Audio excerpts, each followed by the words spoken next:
आज का पाठ भजन संहिता 10 से है। आज का पाठ बताता है कि मसीहा यीशु को क्यों सूली पर चढ़ाया गया, अपना लहू बहाया और मरना पड़ा। यह इस बारे में भी बताता है कि हम मनुष्य किस प्रकार के प्राणी हैं और हमारे लिए परमेश्वर के न्याय और उद्धार के बारे में भी। तो यह क्या कहता है? आज हम इस पर विचार करेंगे और अनुग्रह साझा करेंगे। सबसे पहले आज का पाठ बताता है कि मसीहा यीशु को क्यों सूली पर चढ़ाया गया, अपना लहू बहाया और मरना पड़ा। आज का पाठ भजन संहिता 10:1-2 कहता है, हे प्रभु, तू दूर क्यों खड़ा रहता है? संकटे समय तू क्यों छिपता है? दुष्ट लोग अपने अभिमान में आकर कंगालों पर अत्याचार करते हैं, वे अपनी ही युक्तियों में फंस जाएं। हे प्रभु, तू दूर क्यों खड़ा रहता है? संकटे समय तू क्यों छिपता है? आज का पाठ मसीहा यीशु की प्रार्थना है। संक्षेप में भजन संहिता 9 का उल्लेख करते हुए आज के पाठ को क्रूस पर लटके हुए और अपनी पीड़ा के बीच मसीहा यीशु द्वारा परमेश्वर से की गई प्रार्थना के रूप में देखा जा सकता है। यहाँ दूर खड़े रहो और छिप जाओ वाक्यांश यह दर्शाते हैं कि परमेश्वर क्रूस पर मसीहा यीशु की मृत्यु को अनदेखा कर रहे हैं, आंखें मूंद रहे हैं और उससे छिप रहे हैं। इसके अलावा यह वाक्य एक आलंकारिक प्रश्न है जो किसी उत्तर की अपेक्षा नहीं करता, बल्कि अपेक्षित उत्तर पर जोर देता है। तो परमेश्वर क्रूस पर मसीहा यीशु की मृत्यु को अनदेखा करने, आंखें मूंद लेने और उससे छिपने का नाटक क्यों करेंगे? नहीं, परमेश्वर मसीहा यीशु को क्रूस पर मरने क्यों देंगे? इसका कारण यह है कि वह उन सभी को बचाना चाहते हैं जो अपने इकलौते पुत्र के लहू के गुणों पर विश्वास करते हैं, उनके सभी पापों को दूर करके और उन्हें स्वतंत्र रूप से धर्मी घोषित करके। नहीं, इसी कारण से परमेश्वर दूर खड़े होकर मसीहा यीशु को क्रूस पर मरते हुए, मुंह मोड़कर और छिपते हुए देखेंगे। दुष्ट लोग अपने घमंड में गरीबों पर बहुत अत्याचार करते हैं। यहाँ दुष्ट शब्द यीशु के समय के धार्मिक नेताओं और रोमन सैनिकों को संदर्भित करता है, जिन्होंने मसीहा यीशु का विरोध किया, उन्हें धमकाया और सताया और अंततः उन्हें सूली पर चढ़ा दिया।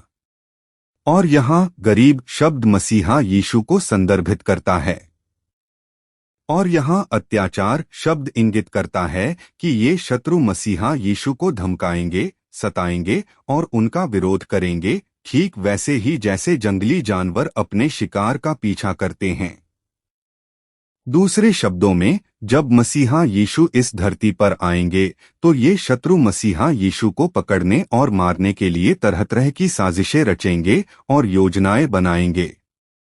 नहीं, वास्तव में जब यीशु इस धरती पर आए तो इन शत्रुओं ने उनका पीछा किया, उनमें दोष ढूंढे और अंततः उन पर ईशनिंदा और विद्रोह का झूठा आरोप लगाकर उन्हें सूली पर चढ़ा दिया। उन्हें अपनी ही योजनाओं में फंसने दो। हालांकि इन दुष्ट योजनाओं और कार्यों का अर्थ है कि वे अपनी ही योजनाओं में फंस जाएंगे। उदाहरण के लिए एस्तेर की पुस्तक में हम देखते हैं कि हामान परमेश्वर के लोगों को नष्ट करने के लिए दुष्टतापूर्ण षड्यंत्र रच रहा है। हालांकि हामान की दुष्ट योजना अंततः विफल हो जाती है और हामान स्वयं उसी फांसी पर लटक जाता है जिसे उसने मोर्दकै को मारने के लिए खड़ा किया था। इसी प्रकार ये शत्रु भी अपनी ही योजनाओं में फंस जाएंगे। ऐसा क्यों? क्योंकि मसीहा यीशु क्रूस पर अपना लहू बहाकर हमें पाप से बचाने के लिए इस धरती पर आए थे और अपने दफन के 3 दिन बाद वे एक आत्मिक देह के साथ पुनर्जीवित हुए, स्वर्ग में चढ़ गए और संसार के अंत में न्यायी के रूप में लौटेंगे। इसलिए उस समय उनके बुरे कर्मों का अवश्य ही न्याय होगा। नहीं, उन्होंने न केवल मसीहा यीशु न्यायी का विरोध किया और उसे धमकाया, बल्कि उसे क्रूस पर चढ़ाने के अपने पाप के कारण वे आग की झील में और भी गहरे गिरेंगे। दूसरा, यह बताता है कि हम मनुष्य वास्तव में किस प्रकार के प्राणी हैं। आज का पाठ भजन संहिता 10:3-4 कहता है, दुष्ट अपने मन की अभिलाषाओं पर घमंड करता है, लोभी मनुष्य बलवा करता है और यहोवा का तिरस्कार करता है। दुष्ट अपने घमंड में कहता है, यहोवा उसे नहीं ढूंढता, उसके सारे विचार यही होते हैं, कोई परमेश्वर नहीं है। दुष्ट अपने मन की अभिलाषाओं पर घमंड करता है। यहाँ दुष्ट शब्द का अर्थ पापी या दुष्ट है, जो हम मनुष्यों का प्रतिनिधित्व करने के लिए एक पर्यायवाची शब्द का प्रयोग करता है।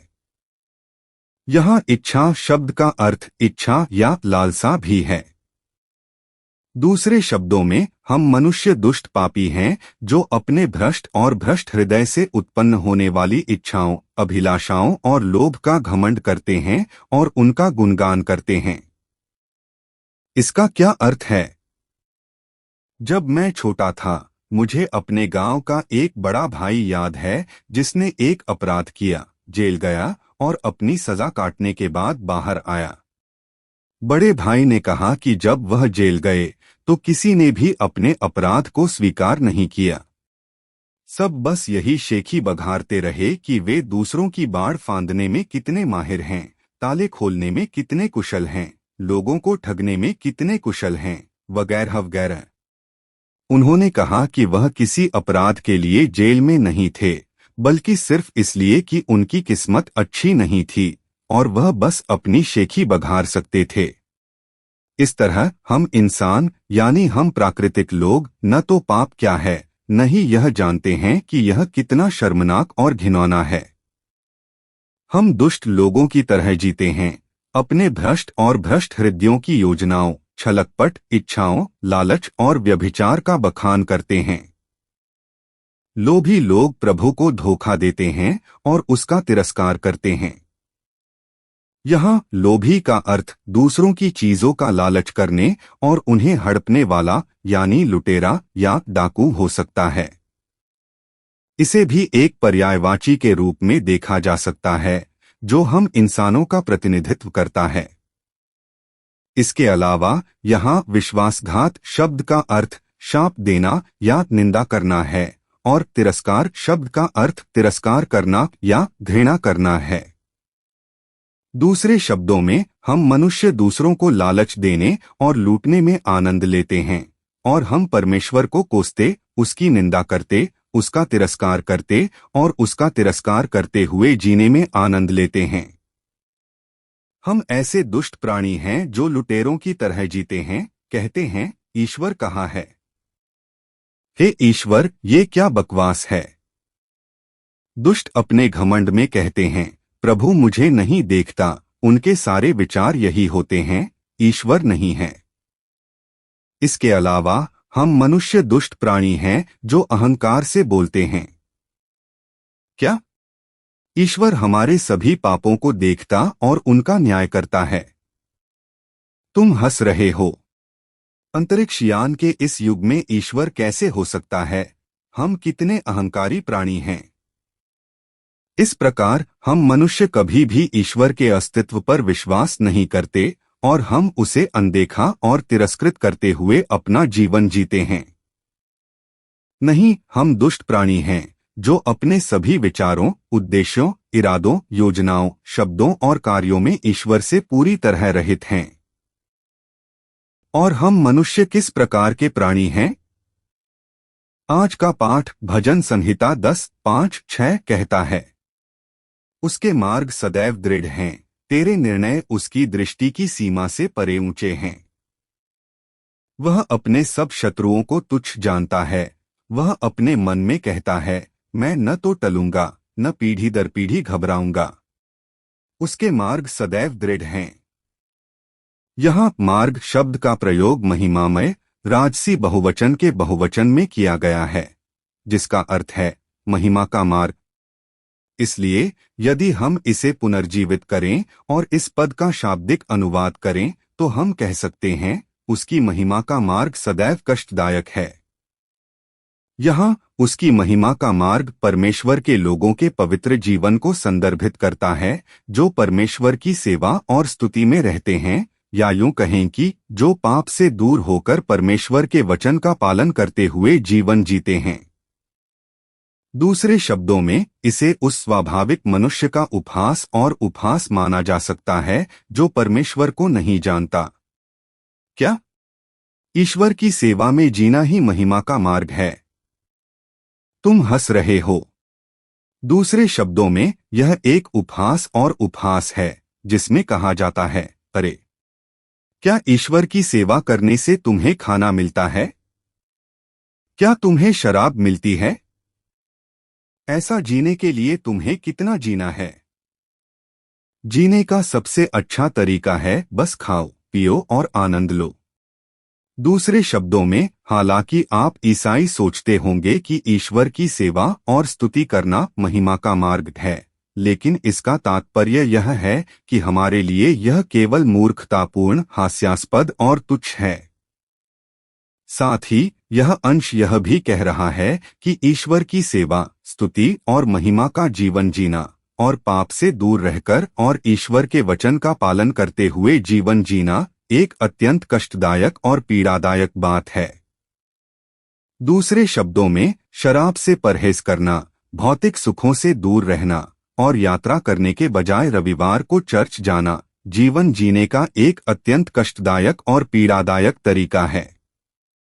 यह हम स्वाभाविक मानवों के भ्रष्ट, पतित और दुष्ट विचारों को स्पष्ट रूप से प्रकट करता है।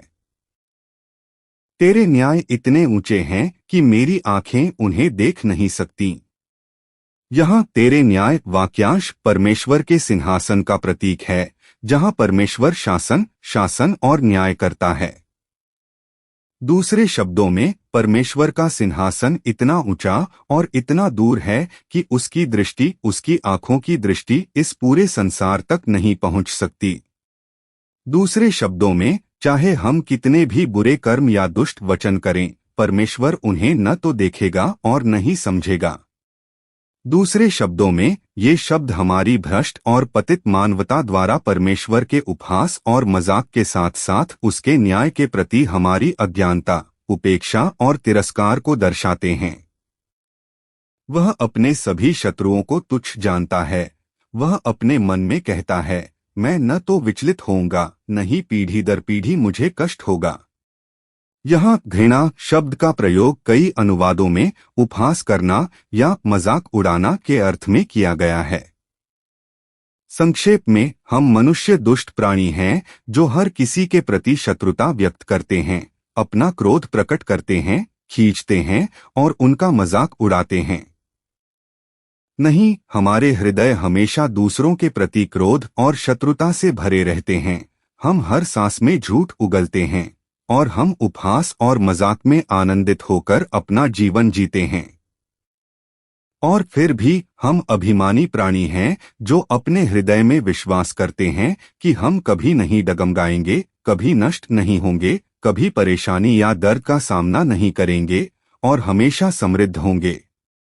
दूसरे शब्दों में, हम मनुष्य अभिमानी प्राणी हैं जो परमेश्वर के शासन और शासन का मजाक उड़ाते हैं और अपनी बुद्धि, ज्ञान, बुद्धि और क्षमताओं पर विश्वास करते हैं और उन पर गर्व करते हैं, यह मानते हुए कि हम जो भी सोचते हैं या योजना बनाते हैं उसे प्राप्त कर सकते हैं।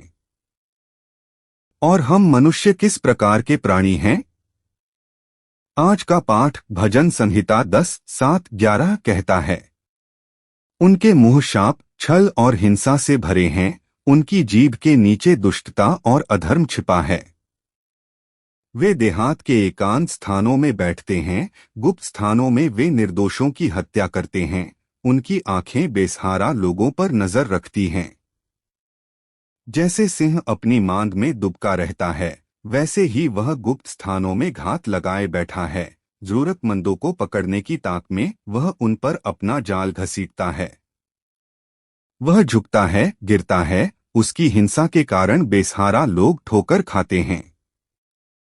वह अपने मन में कहता है, परमेश्वर भूल गया है, उसने अपना मुख छिपा लिया है, वह कभी नहीं देखेगा।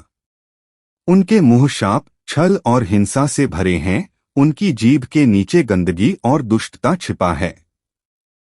ये शब्द भ्रष्ट और भ्रष्ट मनुष्यों द्वारा भाषा के हिंसक और दुष्ट प्रयोग उनके भीतर छिपी धूर्तता और छल की बात करते हैं।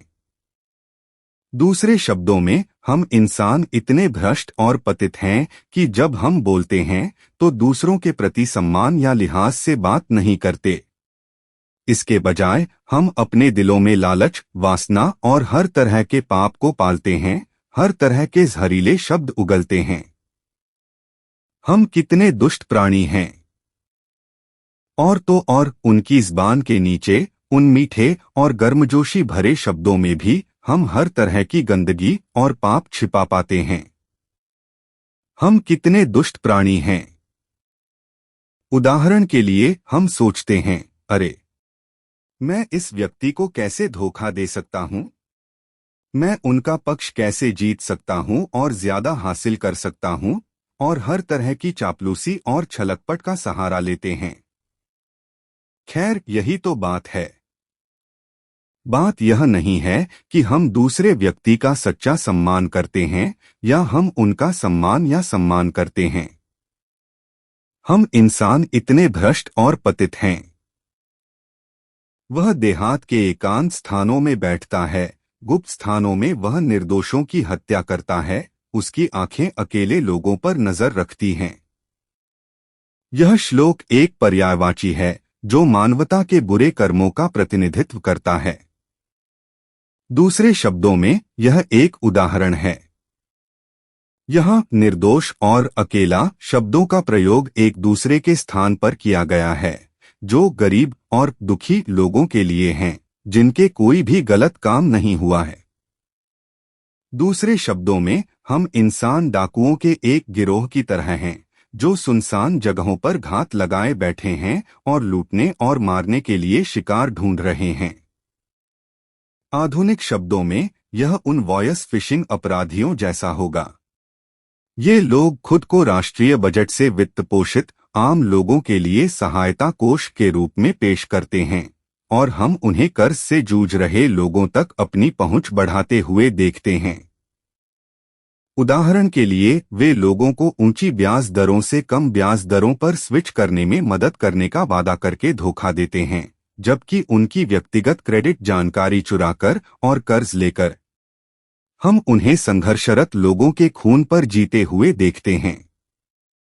इस तरह हम इंसान जानवरों की तरह जीते हैं, सोचते हैं मैं गरीबों का खून कैसे चूस सकता हूं। जैसे शेर अपनी मांद में दुबका रहता है, वैसे ही वह गरीबों को पकड़ने के लिए गुप्त स्थानों में घात लगाए बैठा रहता है, वह गरीबों को पकड़ने के लिए अपना जाल घसीटता है। यहाँ और अभी हम प्राकृतिक मनुष्य जो ईश्वर को नहीं जानते, उनकी तुलना मैदानों के कमजोर जानवरों का शिकार करने वाले शेरों से या जानवरों को पकड़ने के लिए जाल बिछाने वाले शिकारियों से की जा रही है।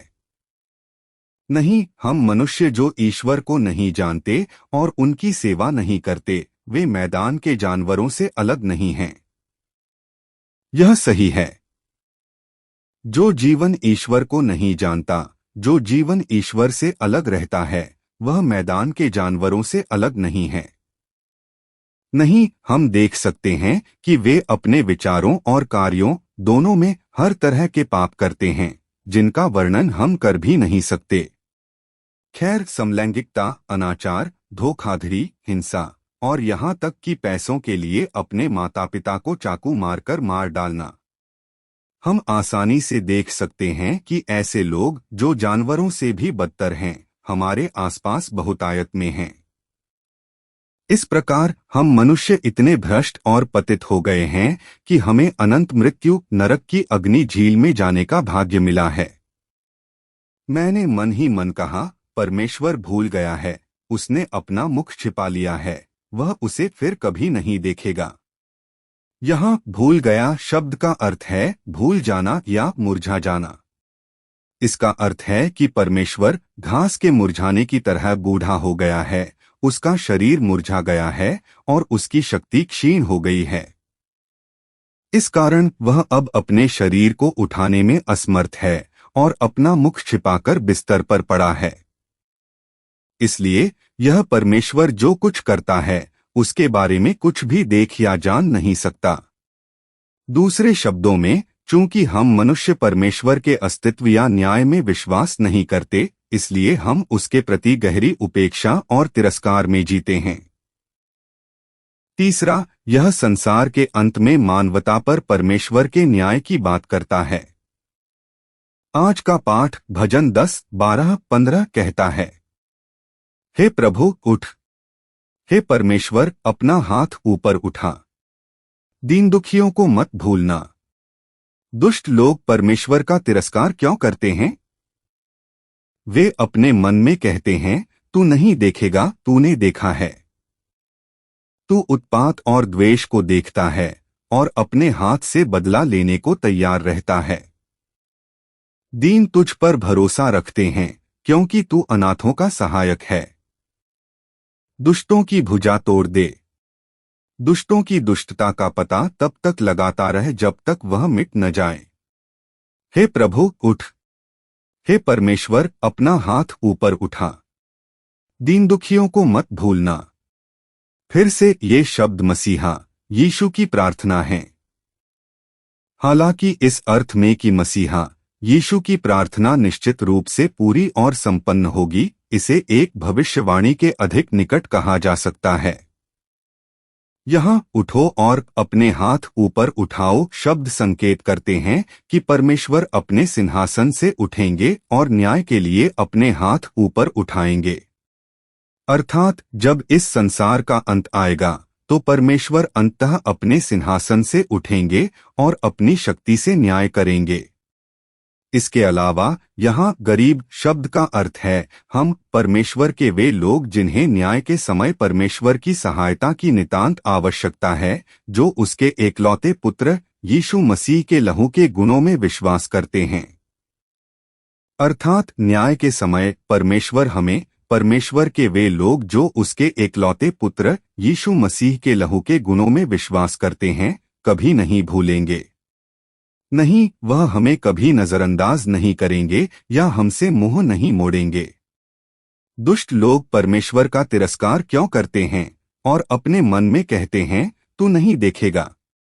यह वाक्य एक आलंकारिक प्रश्न है जो किसी उत्तर की अपेक्षा नहीं करता, बल्कि अपेक्षित उत्तर पर जोर देता है।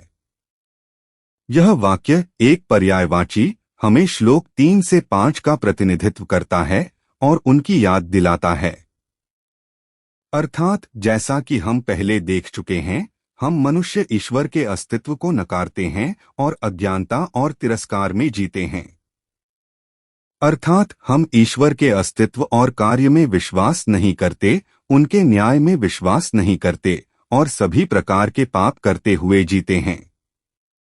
दूसरे शब्दों में, यह अंश पूछ रहा है कि क्या ईश्वर सचमुच हम मनुष्यों को इस तरह जीने देगा? इसके विपरीत, जब समय आएगा तो वह हमें अज्ञानता और तिरस्कार में जीने नहीं देगा, वह निश्चित रूप से हमारा न्याय करेगा। नहीं, ईश्वर का न्याय निश्चित है। जब इस दुनिया का अंत आएगा तो ईश्वर हमें अज्ञानता और तिरस्कार में जीने नहीं देगा, वह निश्चित रूप से हमारा न्याय करेगा। प्रभु ने देखा है। नहीं, इसका अर्थ है कि ईश्वर पहले से ही हम मनुष्यों द्वारा किए जाने वाले प्रत्येक कार्य को देख रहा है और देख रहा है। नहीं, ईश्वर पहले से ही हमारे सभी विचारों, शब्दों और कार्यों को देख और जान रहा है। अर्थात चाहे कोई कार्य कितना भी अंधकारमय क्यों न हो, चाहे वह कितना भी दूर क्यों न हो, वह हमारे विचारों, उद्देश्यों, इरादों और यहाँ तक कि हमारे लक्ष्यों को भी पहले से ही जानता है। तो फिर परमेश्वर हम सब पर नजर क्यों रखता है?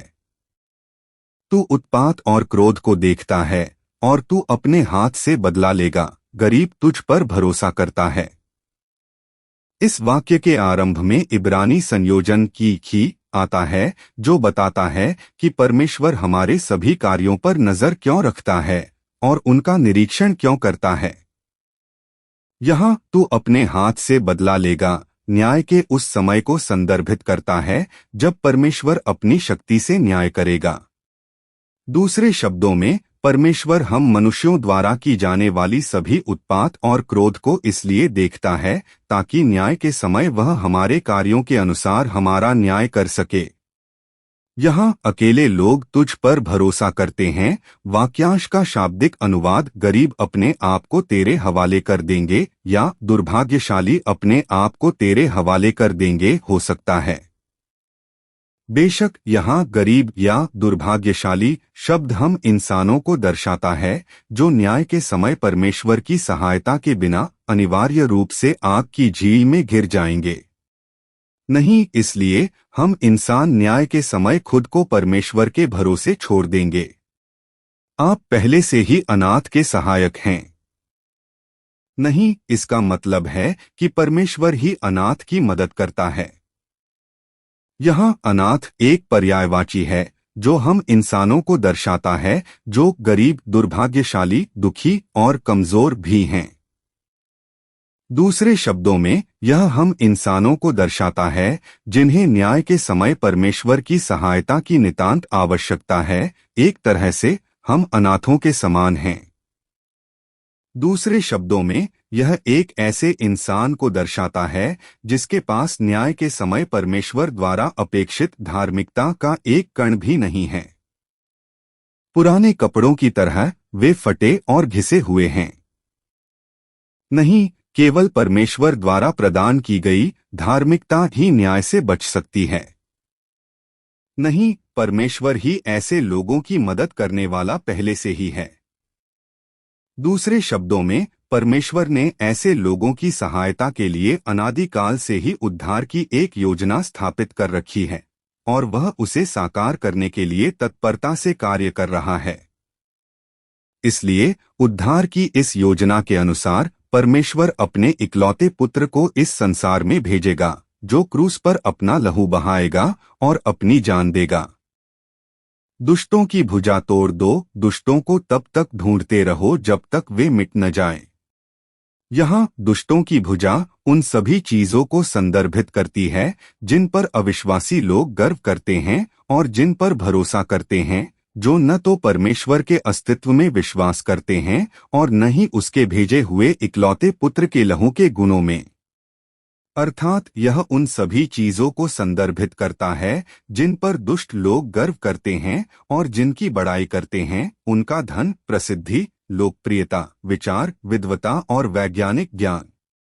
दूसरे शब्दों में, जब न्याय का समय आएगा तो परमेश्वर इन दुष्ट लोगों की हर चीज का न्याय करेगा। नहीं, जब न्याय का समय आएगा तो ये दुष्ट लोग जिन बातों पर गर्व करते हैं और जिन पर गर्व करते हैं, वे सब बेकार हो जाएंगी और वे उनके साथ हमेशा के लिए नष्ट हो जाएंगे। इसके अलावा यहाँ बुराई की खोज तब तक करो जब तक वह मिट न जाए। वाक्यांश का अर्थ है कि न्याय के उस समय परमेश्वर इन दुष्ट लोगों की दुष्टता की पूरी तरह से खोज करेगा और उसका न्याय करेगा। वह इस धरती पर उनके द्वारा किए गए हर विचार, वचन और कर्म का बारीकी से, पूरी तरह से और पूरी तरह से न्याय करेगा। तो न्याय के उस समय की तैयारी के लिए हमें क्या करना चाहिए? इसलिए हमें केवल उसके एकलौते पुत्र के लहू के गुणों पर विश्वास करना चाहिए और अपने सभी पापों से शुद्ध होकर बिना किसी कीमत के धर्मी घोषित होना चाहिए। अंत में यह दुष्टों और परमेश्वर के लोगों के बीच उस न्याय के विपरीत परिणामों की बात करता है। आज का पाठ भजन संहिता 10, 16, 18 कहता है, यहोवा युगानुयुग राजा है, तेरे देश से जातियां नाश हो जाएंगी। हे यहोवा, तूने नम्र लोगों की अभिलाषा सुनी है, तू उनके हृदय को तैयार करेगा, तू कान लगाकर सुनेगा। तू अनाथों और उत्पीड़ितों का न्याय करेगा, तू फिर कभी पृथ्वी पर रहने वालों पर अत्याचार न करेगा। यहोवा युगानुयुग राजा है, तेरे देश से जातियां नाश हो जाएंगी। परमेश्वर घोषणा करता है कि वह युगानुयुग राजा है, अर्थात परमेश्वर का राजत्व, उसका शासन और राज सदा सर्वदा बना रहेगा। तो परमेश्वर का शासन और राज कहाँ और किस स्थान पर जारी रहेगा? यह स्वर्ग में होगा। यहाँ राष्ट्र उन दुष्ट लोगों को संदर्भित करता है जो परमेश्वर को नहीं जानते, जो उसकी उपेक्षा और तिरस्कार करते हैं और जो अपना जीवन बुराई करते हुए बिताते हैं। इसके अलावा यहाँ तेरा देश उस स्वर्गीय राज्य को संदर्भित करता है जहाँ परमेश्वर शासन करता है। इसके अलावा यहाँ नष्ट वाक्यांश एक भविष्य सूचक पूर्ण काल है जो भविष्य की निश्चितता को व्यक्त करता है। इसका अर्थ है कि ऐसे दुष्ट लोग उस स्वर्गीय राज्य में अब और बेलगाम नहीं रह पाएंगे, बल्कि हमेशा के लिए नष्ट कर दिए जाएंगे। दूसरे शब्दों में, ये दुष्ट लोग उस शाश्वत स्वर्गीय राज्य में कभी प्रवेश नहीं करेंगे। परमेश्वर निश्चित रूप से उनका न्याय करेगा और उन्हें नरक की अनंत अग्नि की झील में डाल देगा। इसके विपरीत विनम्र अर्थात परमेश्वर के लोगों का क्या होगा? हे प्रभु, तूने नम्र लोगों की इच्छा सुनी है, तू उनके हृदयों को तैयार करेगा और सुनने के लिए अपना कान लगाएगा। यहाँ विनम्र परमेश्वर के उन लोगों को संदर्भित करता है जो अपनी कमियों और अपर्याप्तताओं से अवगत होकर उसके एकलौते पुत्र के लहू के गुणों पर विश्वास करते हैं और उस पर निर्भर रहते हैं। यहाँ विनम्र लोगों की अभिलाषा परमेश्वर के लोगों की लालसा और अभिलाषा को दर्शाती है, न्याय से बचना, स्वर्ग में प्रवेश करना और अनंत आनंद में रहना। इसके अलावा यहाँ सुनकर वाक्यांश एक भविष्य सूचक पूर्ण काल है जो दर्शाता है कि भविष्य में परमेश्वर हमें, अपने लोगों को, हमारी अभिलाषा और इच्छा के अनुसार स्वर्ग में प्रवेश करने और अनंत आनंद में रहने में सक्षम बनाएगा। इसके अलावा इन भजनों में हृदय शब्द अक्सर पुनरुत्थान के आत्मिक शरीर को संदर्भित करता है और यहाँ भी यह अलग नहीं है।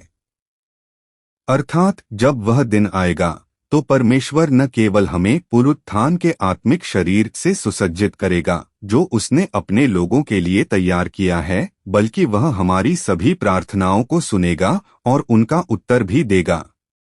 दूसरे शब्दों में, जब वह दिन आएगा तो परमेश्वर के लोग स्वर्ग में प्रवेश करेंगे, पुनरुत्थान के आत्मिक शरीर को धारण करेंगे और परमेश्वर के साथ संगति में रहेंगे।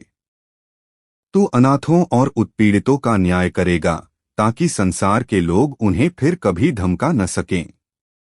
यहाँ अनाथ और उत्पीड़ित शब्द एक पर्यायवाची है जो हमारे परमेश्वर के लोगों को संदर्भित करता है। इसके अलावा यहाँ जो संसार के हैं का अर्थ जो पृथ्वी के हैं है, जो उनकी तुलना जो स्वर्ग के हैं से करता है, अर्थात हमारे परमेश्वर के लोग। यह दुष्टों को संदर्भित करता है जो मिट्टी से बने हैं, इस धरती पर एक छोटा जीवन जीते हैं और अंततः मिट्टी में मिल जाते हैं। वास्तव में वे शैतान के बंदी हैं, उसके सेवकों के रूप में रहते हैं और मृत्यु के बाद परमेश्वर के न्याय का सामना करते हैं और अनंत विनाश की निंदा करते हैं। दूसरे शब्दों में इस पद का अर्थ है कि न्याय के समय परमेश्वर निश्चित रूप से इन दुष्ट लोगों का न्याय करेगा, भले ही वह हमारे परमेश्वर के लोगों के लिए ही क्यों न हो। दूसरे शब्दों में, परमेश्वर के लोग जो यीशु मसीह के लहू के गुणों में विश्वास करते हैं, उन्हें स्वर्ग में प्रवेश मिलेगा, जबकि वे दुष्ट लोग जो परमेश्वर की उपेक्षा और तिरस्कार करते हैं और यीशु मसीह के लहू के गुणों में विश्वास नहीं करते, उन्हें नरक की अनंत अग्नि झील में डाल दिया जाएगा। तब परमेश्वर के लोगों को स्वर्ग में उन दुष्ट लोगों द्वारा धमकाया या सताया नहीं जाएगा, बल्कि वे आनंद, खुशी और शांति से रहेंगे। प्रभु, आप मुसीबत के समय में क्यों छिपते हैं? हे परमेश्वर, धन्यवाद, धन्यवाद। मैं आपसे प्रेम करता हूँ। हम पापी हैं और हमें अनंत मृत्यु प्राप्त है, लेकिन हम आपको धन्यवाद देते हैं कि आपने हमें परमेश्वर के लोगों, परमेश्वर की संतानों के रूप में जीने की अनुमति दी है, परमेश्वर द्वारा भेजे गए मसीहा यीशु मसीह के रक्त के गुणों पर विश्वास करके। नहीं, कृपया हमें आशीर्वाद दें ताकि हम उस स्वर्ग की आशा कर सकें जिसकी अनुमति परमेश्वर ने हमारे लिए दी है और तैयार किया है, और ताकि हम उस पर निर्भर होकर जी सकें। मैं यीशु के नाम पर आशीर्वाद देता हूँ और प्रार्थना करता हूँ। आमीन। यदि आप अधिक जानना चाहते हैं तो कृपया सदस्यता लें।